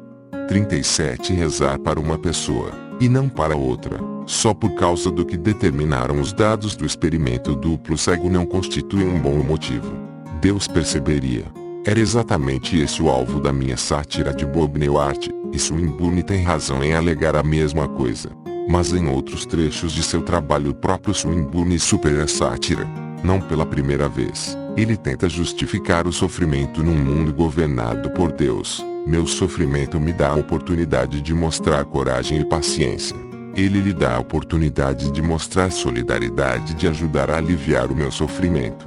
E oferece à sociedade a oportunidade de escolher se deve ou não investir grande quantia de dinheiro para encontrar uma cura para esse ou aquele tipo específico de sofrimento. Embora um bom Deus lamente nosso sofrimento, sua maior preocupação é certamente que cada um de nós mostre paciência, solidariedade e generosidade e, assim, forme um caráter sagrado. Algumas pessoas precisam muito ficar doentes para o seu próprio bem. E algumas pessoas precisam muito ficar doentes para proporcionar escolhas importantes para outras. Só assim algumas pessoas são encorajadas a fazer escolhas graves que sobre o tipo de pessoa que serão. Para outros, a doença não é tão útil. Esse exemplar grotesco de raciocínio, tão típico da mente teológica, faz-me lembrar de uma ocasião em que eu estava numa discussão pela televisão com Swinburne, e também com o nosso colega de Oxford, o professor Peter Atkins. Swinburne, Em determinado momento, tentou justificar o Holocausto afirmando que ele deu aos judeus a maravilhosa oportunidade de serem corajosos e nobres. Peter Atkins rosnou: esplêndido, que você apodreça no inferno. Outro exemplar típico do raciocínio teológico surge mais além no artigo de Swinburne. Com razão, ele sugere que se Deus quisesse demonstrar sua própria existência, ele encontraria métodos melhores de fazê-lo do que não alterar ligeiramente as estatísticas da recuperação do grupo experimental versus o grupo controle de pacientes cardíacos. Se Deus existisse e quisesse nos convencer disso, ele poderia encher o mundo de super milagres. Mas então Swinburne solta sua pérola: já há muitas evidências, de qualquer maneira, da existência de Deus. E evidência demais pode não ser bom para nós. Evidência demais pode não ser bom para nós. Leia de novo. Evidência demais pode não ser bom para nós. Richard Swinburne é o detentor, recentemente aposentado, de um dos mais respeitados cargos de professor de teologia, e pertence à Academia Britânica. Se você quer um teólogo, eles não vêm com muito mais distinções que isso. Talvez você não queira um teólogo. Swinburne não foi o único teólogo a desmerecer o estudo depois de seu fracasso. O reverendo Raymond Lawrence recebeu um espaço generoso da página de artigos do The New York Times para explicar por que líderes religiosos responsáveis vão respirar aliviados porque não foi encontrada nenhuma prova de que as preces intercessórias surtem algum efeito. Teria ele adotado um tom diferente se o estudo de Benson tivesse sido bem-sucedido e demonstrasse o poder da prece? Talvez não. Mas você pode ter certeza de que muitos outros pastores e teólogos teriam. O artigo do reverendo Lawrence é memorável sobretudo pela seguinte revelação: recentemente, um colega me contou sobre uma mulher devotada e instruída que acusou um médico de má conduta no tratamento de seu marido. Nos dias em que o marido estava morrendo, ela denunciou: o médico não havia rezado por ele. Outros teólogos uniram-se aos célicos inspirados no Mini defendendo que estudar a prece dessa forma era um desperdício de dinheiro, porque as influências sobrenaturais estão por definição fora do alcance da ciência. Mas, como reconheceu corretamente a Fundação Templeton quando financiou o estudo, o suposto poder de intercessão da oração está, pelo menos em princípio, dentro do alcance da ciência. Um experimento duplo cego pode ser feito e foi feito. Ele poderia ter produzido um resultado positivo. E, se tivesse, você consegue imaginar que um único apologista da religião o teria desmerecido, alegando que a pesquisa científica não tem valor em questões religiosas? É claro que não. Nem é preciso dizer que os resultados negativos do experimento não vão abalar os fiéis. Bob Bart, diretor espiritual do Ministério de Oração do Missouri que forneceu parte das preces experimentais, disse: uma pessoa de fé diria que esse estudo é interessante, mas rezamos há muito tempo e já vimos a prece funcionar. Sabemos que ela funciona, e as pesquisas sobre a oração e a espiritualidade estão apenas começando. É isso aí, sabemos a partir de nossa fé que a oração funciona. Então, se as evidências não conseguirem mostrar isso, vamos continuar trabalhando até que finalmente obtenhamos o resultado que queremos. A Escola Neville Chamberlain de Evolucionistas. Um possível motivo oculto dos cientistas que insistem no MNI, a invulnerabilidade da hipótese de que Deus existe à ciência, é a peculiar agenda política americana, causada pela ameaça do criacionismo populista. Em certas regiões dos Estados Unidos, a ciência está sendo atacada por uma oposição organizada, com boas conexões políticas e acima de tudo bem financiada. E o ensino da evolução está entrincheirado na frente de batalha. Os cientistas podem ser perdoados por se sentir ameaçados, já que a maior parte do dinheiro para as pesquisas vem mesmo do governo, e os representantes eleitos têm de responder aos ignorantes e aos preconceituosos de seu eleitorado do mesmo modo que aos bem informados. Em resposta a essas ameaças, surgiu um lobby para defender a evolução, representado de forma mais notável pelo Centro Nacional para a Educação em Ciência, National Center for Science Education, comandado por Eugenie Scott, um ativista incansável em defesa da ciência e que recentemente produziu seu próprio livro, Evolution vs Creationism. Um dos principais objetivos políticos do National Center for Science Education é cortejar e mobilizar opiniões religiosas sensatas, integrantes moderados do clero e mulheres que não tenham nenhum problema com evolução e possam considerá-lo irrelevante para sua fé, ou, até de modo bem esquisito, uma contribuição a ela. É esse ramo moderado do clero, dos teólogos e dos fiéis não fundamentalistas, que se sentem desconfortáveis com o criacionismo porque lhe agride a reputação de sua religião, que o lobby em defesa da evolução tenta atingir. E uma forma de fazer isso é recuar na direção deles adotando o MNI, concordar que a ciência não representa uma ameaça, porque não tem nenhuma conexão com as alegações religiosas. Outro luminar do que podemos chamar de escola Neville Chamberlain de evolucionistas é o filósofo Michael Ruse. Ruse tem sido um combatente eficaz contra o criacionismo, tanto no papel quanto nos tribunais. Ele diz ser ateu, mas seu artigo publicado na Playboy assume a visão de que nós que amamos a ciência temos de nos dar conta de que o inimigo de nossos inimigos é nosso amigo.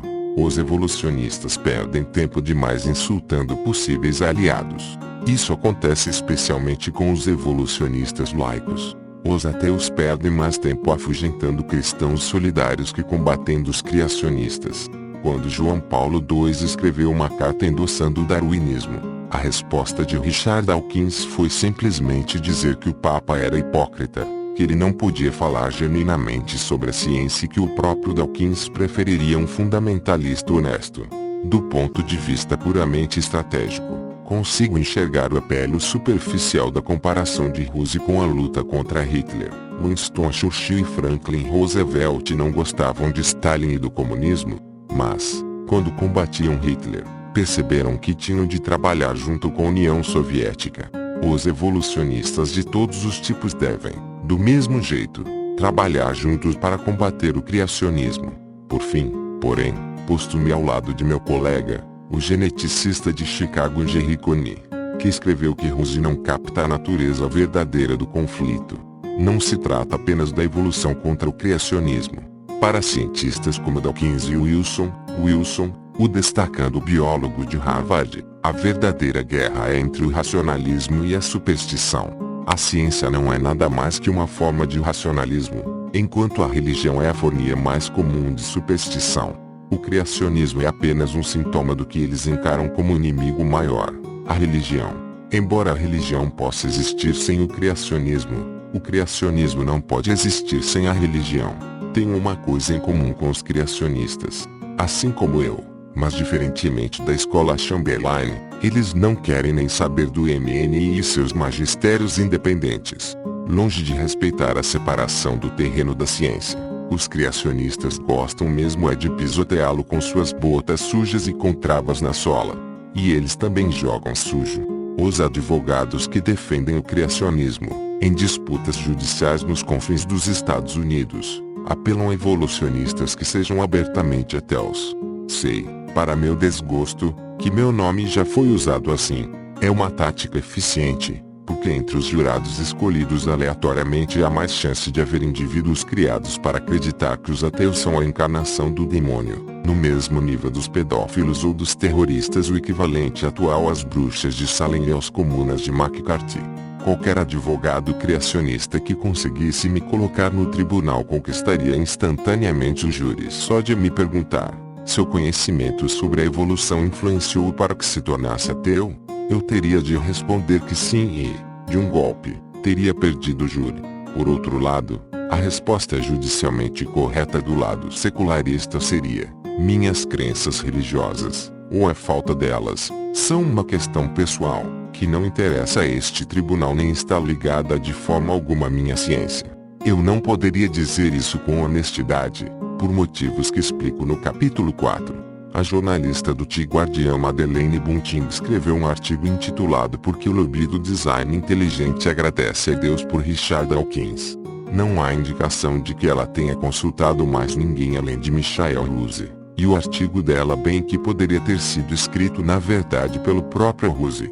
Dan Dennett respondeu, citando Ben Remus: acho engraçado que dois britânicos, Madeleine Bunting e Michael Ruse, tenham caído em uma versão de um dos golpes mais famosos do folclore americano, porque o lobby do design inteligente agradece a Deus por Richard Dawkins, 27 de março.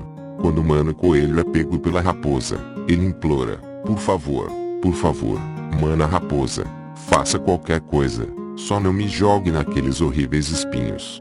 Onde ele vai parar, são e salvo. Depois de a raposa fazer exatamente isso, quando o propagandista americano William Dembski escreve zombeteiramente para Richard Dawkins, dizendo que continue assim, para o bem do design inteligente, Bunting e Ruse caem. Aí, meu Deus, Mana Raposa, sua afirmação declarada, de que a biologia evolutiva descarta a ideia de um Deus criador, põe em risco o ensino da biologia nas aulas de ciência, já que ensinar isso violaria a separação entre igreja e Estado. Está bem, você também deveria tirar o pé da fisiologia, já que ela declara ser impossível virgens darem à luz. Toda essa questão, incluindo outra invocação do Mano Coelho nos espinhos, é bem discutida pelo biólogo Mies, cujo blog Paringula pode sempre ser consultado quando se busca bom senso aguçado. Não estou sugerindo que meus colegas do lobby da conciliação sejam necessariamente desonestos.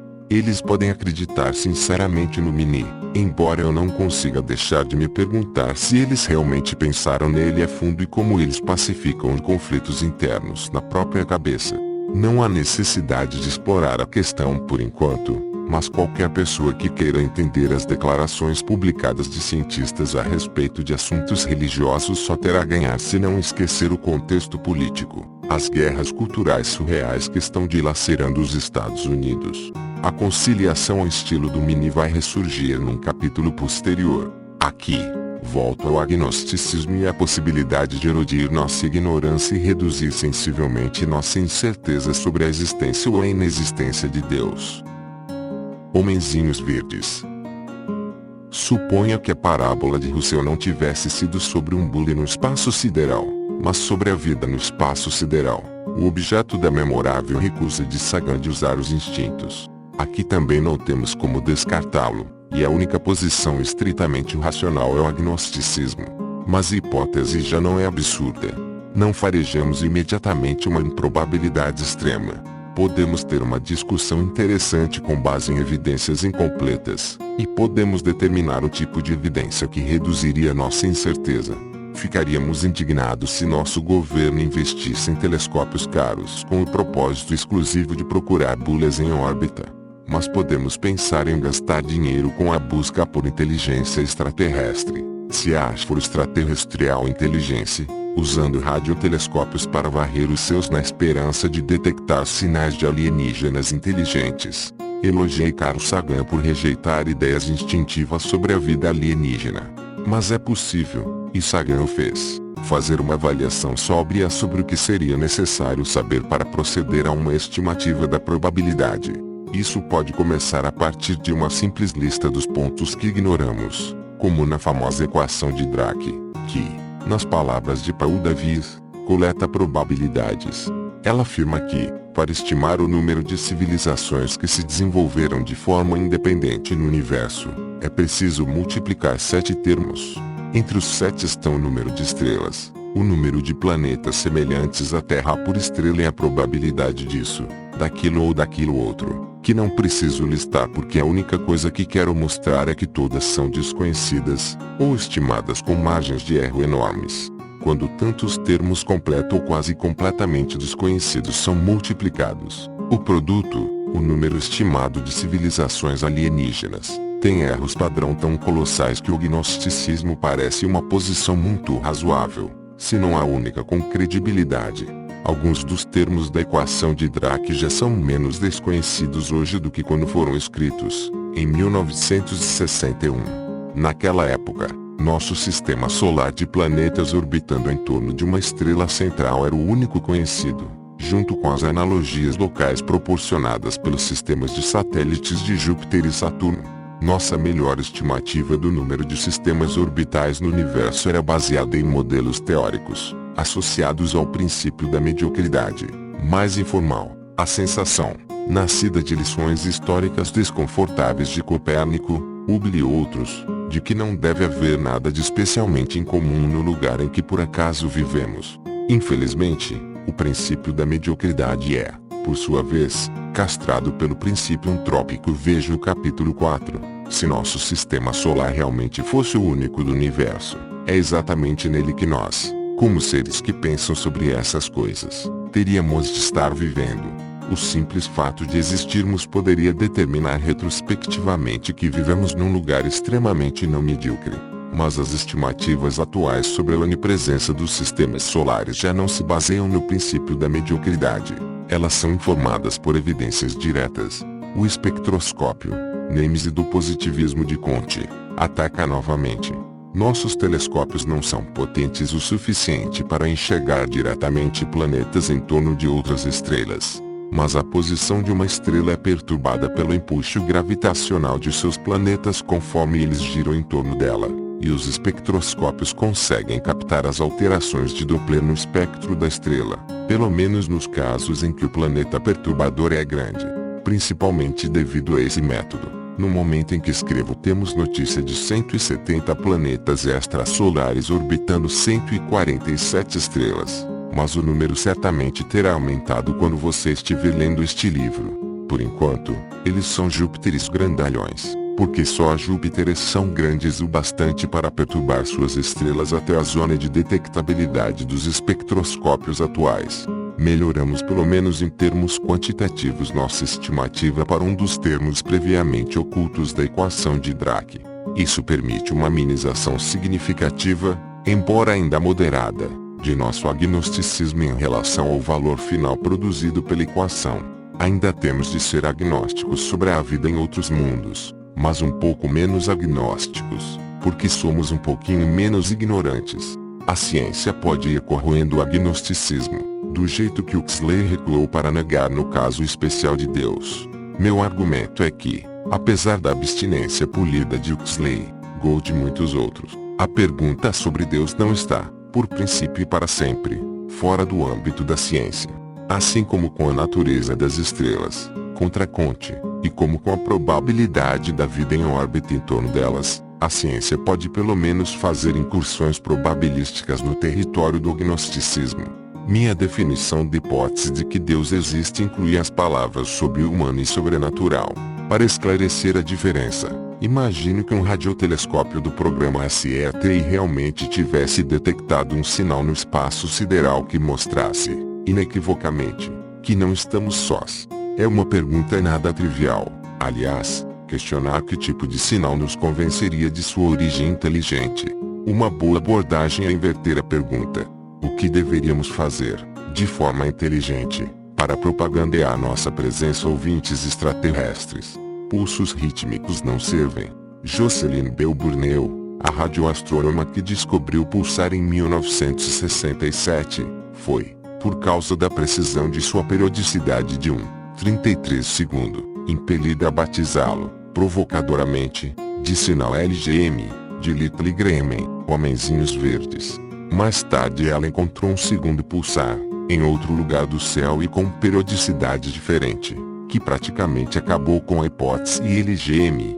Ritmos metronômicos podem ser gerados por muitos fenômenos não inteligentes, de galhos balançando a água pingando, de intervalos de tempo em sistemas autorreguláveis de realimentação ao movimento de orbitação e rotação dos corpos celestes. Mais de 1000 pulsares já foram detectados em nossa galáxia, e tem-se que cada um deles é uma estrela de nêutrons giratória que emite um feixe como um farol de navegação. É incrível pensar numa estrela que gira em questão de segundos. Imagine se cada um de nossos dias durasse 1,33 segundo, em vez de 24 horas. Mas praticamente tudo que sabemos sobre as estrelas de nêutrons é incrível. A questão é que o fenômeno dos pulsares é hoje entendido como resultado de simples física, não da inteligência. Nada que fosse apenas rítmico, porém, anunciaria nossa presença inteligente para o universo à espera. Os números primos são frequentemente mencionados como opção ideal, já que é difícil imaginar um processo puramente físico que fosse capaz de gerá-los. Seja detectando números primos ou por algum outro meio, imagine que o SETI realmente forneça evidências indiscutíveis de inteligência extraterrestre. Seguida, quem sabe, por uma transmissão maciça de conhecimento e sabedoria, na linha da série de TV A Foram Dormida, de Frigoli, ou do livro Contato, de Carrie Sagan. Como deveríamos responder? Uma reação perdoável seria alguma coisa disposta à adoração, já que qualquer civilização capaz de transmitir um sinal a uma distância tão imensa provavelmente será muito superior à nossa. Mesmo que essa civilização não seja mais avançada que a nossa no momento da transmissão, a enorme distância entre nós permite calcular que eles devem estar 1 milênio na nossa frente quando a mensagem chegar até nós, a menos que eles tenham se extinguido, o que não é improvável. Consigamos ou não saber sobre elas, é muito provável que existam civilizações alienígenas que sejam sobre-humanas, a ponto de serem tão parecidas com deuses que superem qualquer coisa que um teólogo possa imaginar. Suas conquistas tecnológicas nos pareceriam sobrenaturais, como as nossas pareceriam a um camponês da Idade Média que fosse transportado ao século XXI.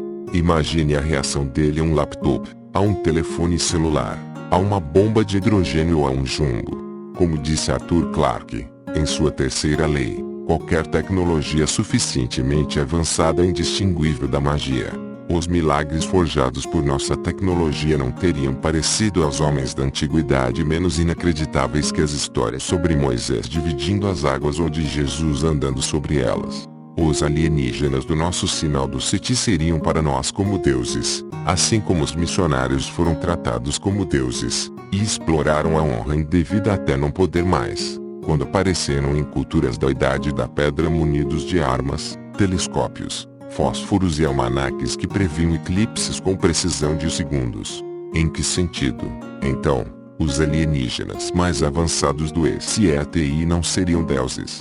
Em que sentido eles seriam sobre-humanos, mas não sobrenaturais? Num sentido muito importante, que toca no cerne deste livro. A diferença crucial entre deuses extraterrestres parecidos com deuses não está em suas propriedades, e sim em sua proveniência.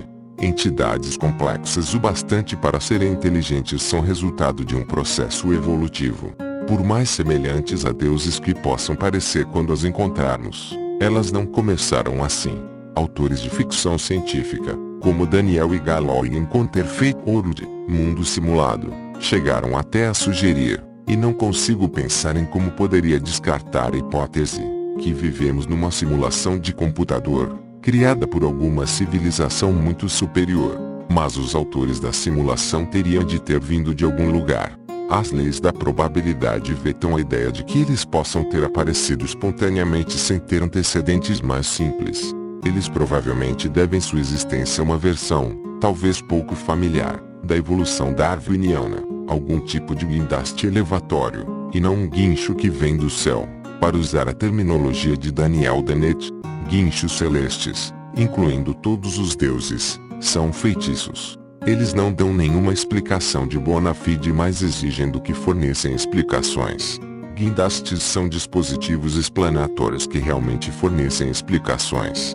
A seleção natural é o maior guindaste de todos os tempos.